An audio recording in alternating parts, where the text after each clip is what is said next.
Welcome to qnawire.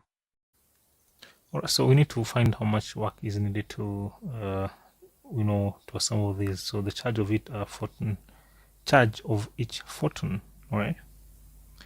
We know that each photon has a charge of 1.6 into 10 to minus 19 coulombs, and R is given there as 2 into 10 to minus 15 meters. So therefore, potential energy of the system, you would be equal to k q squared over r plus kq squared over r plus kq squared over r. In other words, we are looking at 3kq squared over r. So therefore, we'll be having 3 into 9 into 10 to power 9, right, into 1.6 and 10 to power 19 squared over r of 2 into 10 to minus 15, such that you have 3.456 into 10 to minus 13 joules.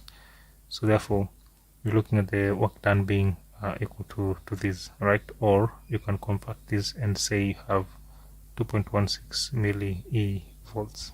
Either way, you still have the same answer.